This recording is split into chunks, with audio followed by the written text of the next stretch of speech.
Welcome everyone to my ranking of all 9 Wachowski films, from my least favorite to my favorite. Now, I did record this video, but something happened when I put the file on my laptop and I played it, and there was a little weird glitch. So I decided to re-record this.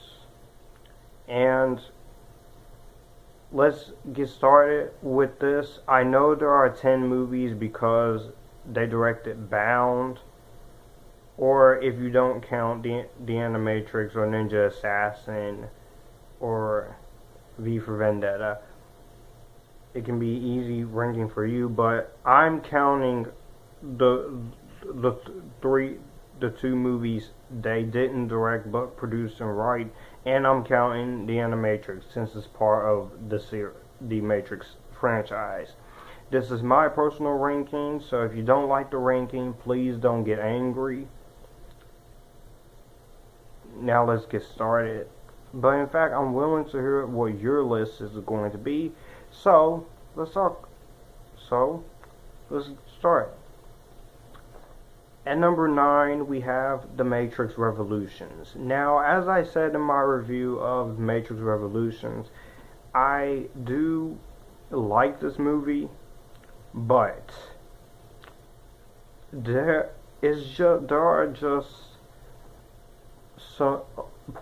are problems that I have with the movie. I felt like Trinity getting killed off, you didn't have to do that again. After you kill her off and brought her back in the second movie, Reloaded. Also, there is some CGI that doesn't really quite hold up. The whole Evil Smith laugh wasn't really... Morpheus is kind of in the background, and Neo didn't really have to die at the film's ending, because that causes a little bit of a problem with the end of the film, because you clearly killed off your main character in a sacrificial style through the hands of Agent Smith, and then the Oracle, you having her say we might see Neo once again, but you do gotta realize this is the last movie, so that confuses you. And so many times I was confused with this whole movie, but the more I kept rewatching and rewatching over the years, I grew to understand the story, and I grew to understand what was going on. I do like the action, I do like the music, I do like the performances, and I do like overall what the Wachowskis were trying to do with this last movie in the Matrix series. It's just that there are some moments that keeps it from being that seal of approval, if you know what I mean. Coming to number 8 is Jupiter Ascending. Now, when it comes to Jupiter Ascending, I don't hate it like everyone else does. I know a lot of people just flat out don't like this movie, and I can understand that, and I can understand why this movie gets a bad rap, especially ever since 2015. But I think Jupiter Ascending is an okay film. It just could have been a lot better. Now, I will give this movie the positives for having an original story, even though you take influences from other movies. I do like the action set pieces and the CGI work and the musical score and the acting from everyone and the technical aspects. I can give you that. But the problems are there is an over-reliance on CGI. There's not a lot of development for most of these characters in this movie. The villain is so over the top and so cartoonish, and Eddie Redmayne, he is a great actor. He won an Oscar for The Theory of Everything, which was a great movie, by the way. And it doesn't help that the main girl has to be saved over and over and over and over again. I'm like, can you at least have a moment where she doesn't have to be saved? But other than that, Jupiter Ascending is a 50-50 film. It's a guilty pleasure film, but at the end of the day, it is a letdown, considering the fact that the Wachowskis has done a lot more better movies than this. But I won't knock them down too hard for trying. At number 7, we have the Animatrix. The Animatrix is, of course, the little tie-in to the Matrix series, and I like this little tie-in. I like the tie-in, I like the idea, I like the whole concept that they're going with here. I really like what they wanted to go there, and I don't know, I just enjoy the aspects of the film that does give you interesting looks at the Matrix saga.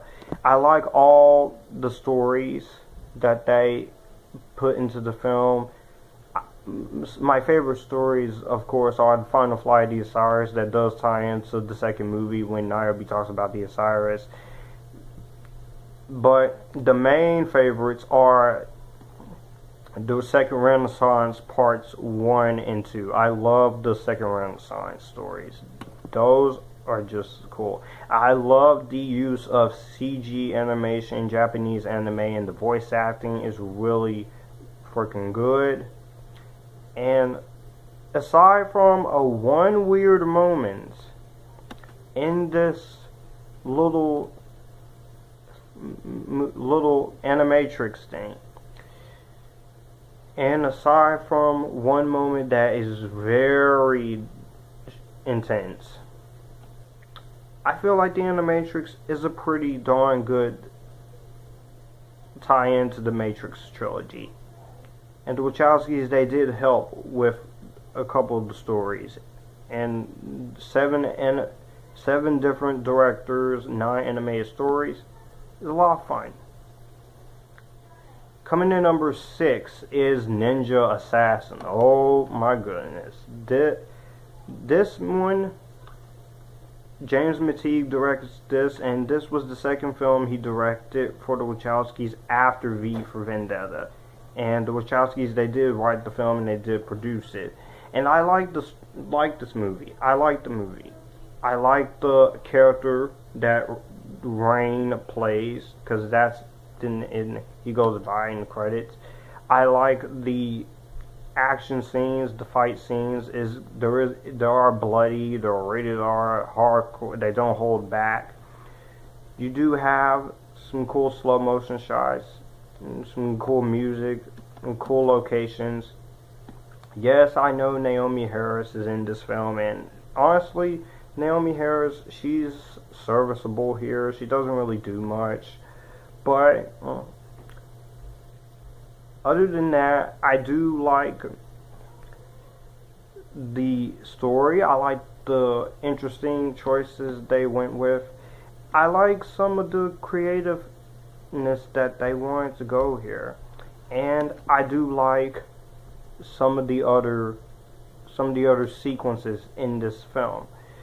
So I don't think this is all that bad. This is actually an entertaining one, and I actually enjoy watching, of course, Ninja Assassin when I first saw it in 2012. Because I did have the DVD, but now I don't anymore. But it's a fun little movie. It's a fun little film, and I like it. Coming to number 5, we got V for Vendetta, which was the first movie that James McTeague directed, and this film's great. Hands down, this film is great. This is one of my favorite films of all time. One of the most underrated DC comic book film adaptations besides Watchmen. And just yeah, it does have political undertones and all that stuff, but V for Vendetta is great. It's a great film, and it is a long film at 2 hours and 12 minutes. But the acting is very strong in this movie. The acting from everyone is very strong. It's very well acted from Natalie Portman, Hugo Weaving, who took over for the original guy who left because he didn't want to wear the mask throughout the whole movie. And I do like the whole creativeness that they were going with here in this film. I think the whole creative side, I get what they were going for. I like what they were going for. I thought what they were going for was pretty freaking cool and pretty awesome. So I don't see what the big deal is with V for Vendetta. I think this movie just gets unfair flack because people need something to hate on. But V for Vendetta, this is without doubt an awesome film. Loved it. Coming in fourth place, we have one of the most polarizing films ever. And I will do a most polarizing movies of all time list, because this movie is so polarizing that it's not even funny. And the movie I'm talking about is Cloud Atlas. This movie, I don't understand why so many people don't like this film. I understand that it has a bunch of different storylines. I understand the fact that this movie does have a lot. It does take a while for you to get interested, and the film is a long film. But does that mean Cloud Atlas is a bad movie? No, it's not. Cloud Atlas is a legit great film. I think this is one of the more underrated films from 2012, and if I had known the fact that you could do your own YouTube channel back in 2012, and if I had recording tools, I will have easily reviewed this, saw this, and put this on my best of 2012. But when I first saw the movie, I didn't understand what was going on. So it did take me a while to understand what was going on when I went back and rewatched it. But this is a great film. The cast is great. The Wachowskis did a great job directing this movie and writing the film.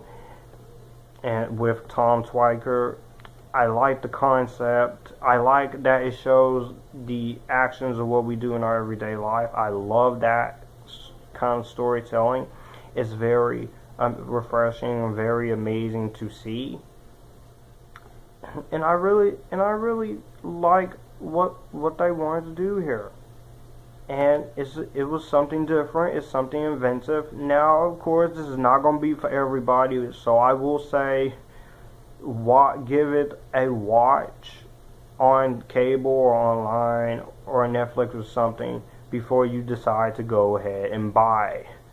But for the most part, this is a freaking amazing film, and I am going to review this in retrospective form, in analyze movie reviews format. So the review of this movie is coming.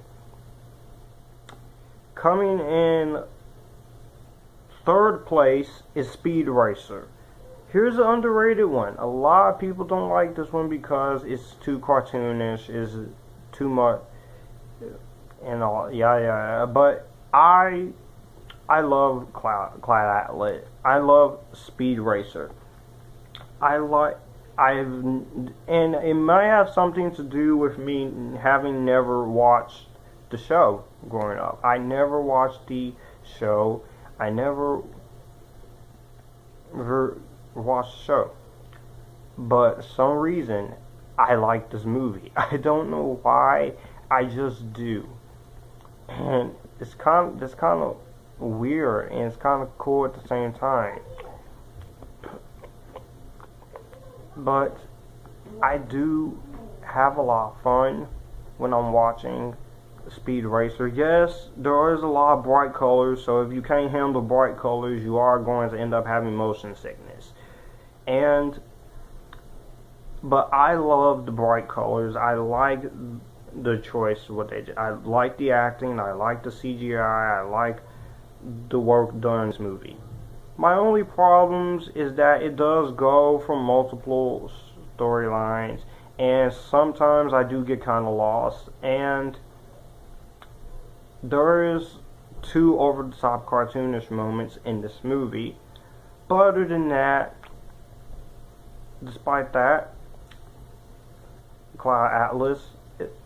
Speed Racer, I don't know why I call Speed Racer Cloud Atlas. Speed Racer is a fun, entertaining movie. And that's how I feel. If you don't like the film, that's fine. You're entitled to your own opinion.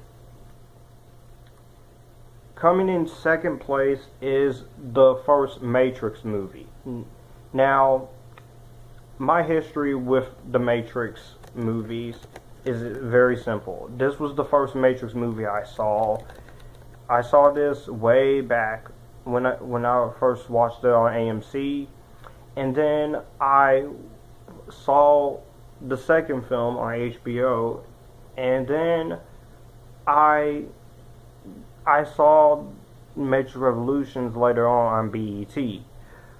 But I like the first film. I love the first film. It's a great start to what would become this entertaining series and trilogy of films. I like the whole philosophical effects. I like the story.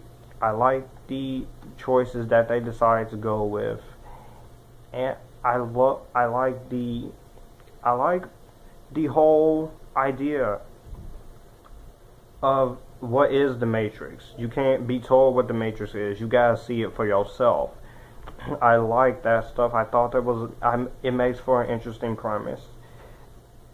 And the acting is pretty good. Great from everyone. Keanu Reeves, Lawrence Fishburne, Carrie-Anne Moss, Marcus Chong, Joe Pantoliano, Hugo Weaving as Agent Smith. One of the best movie villains ever. And a lot of great memorable scenes. Neo and Morpheus fighting each other. The scene where they put that little bug into Keanu Reeves. The scene where he first finds himself in the real world. The shot of the Trinity Help scene. A lot of memorable scenes in this movie. And a great soundtrack. Marilyn Manson, Rock is Dead. Just a lot of great moments in this film that are just so magnificent. And so incredible to see. And just, there's a lot of greatness in this movie. I have no complaints with Matrix. And now, my number one favorite film in the Matrix series and my number one favorite Wachowski film is Matrix Reloaded. Now, this is the first film sequel, and I really enjoy the first Matrix film, and I love the third one, but this is my most watched one. I have a lot of fun watching Matrix Reloaded. It's just so fun, so entertaining, such coolness, such a factor, such a creativeness side to it, and I like the story, I like the idea, and I like the premise so much, and it's such a interesting premise, and it's such a thought out. Now, Reloaded may not be the best film story-wise, but when it comes to the action, they anteed up the action a bit, and the action is awesome. I do like the effects. I do like the ideas that they brought in of Smith now coming back and being able to clone himself. I like the idea of the architect and the key maker, and they added some new characters like J. Pickett Smith, Harry Lennox, Lambert Wilson's a Merovingian, the French guy, gorgeous Monica Bellucci is Persephone, and she is still gorgeous to this day, by the way. You have these two twins that they don't do anything, but I do like the fact that they able to make themselves like ghost-like, and they fly around. And like, I love seeing Zion. And now again, like I said, some of the CGI isn't the best, but it was 2003, and the one scene with the architect, yeah, who looks like Colonel Sanders, by the way, influenced by Rembrandt for life with that joke. That scene felt like it's too much explanatory, and I didn't understand what he was saying the first couple of times, but the more and more I watch the film, the more I listen to what he's saying, I understand that. And the Burly Brawl scene is one of my favorite scenes in action films. Even though some of the CGI doesn't look that good, it's still a pretty awesome scene. And the freeway chase is awesome. And I don't see the hatred for any of the Matrix sequels at all. And I've reviewed all the Matrix stuff, so the Matrix reviews are on my channel if you want to find them, and I'll also put them in the description link down below. So that was my ranking of the Wachowski films from worst to best. I know I forgot Bound, but I haven't seen that one at all. So let me know what you guys think about this ranking down below. Do you like it? Do you not like it? And I will see you guys in the next Future Filmmaker 3940 video. Let's continue the road to 1K subscribers, and you guys keep it cool.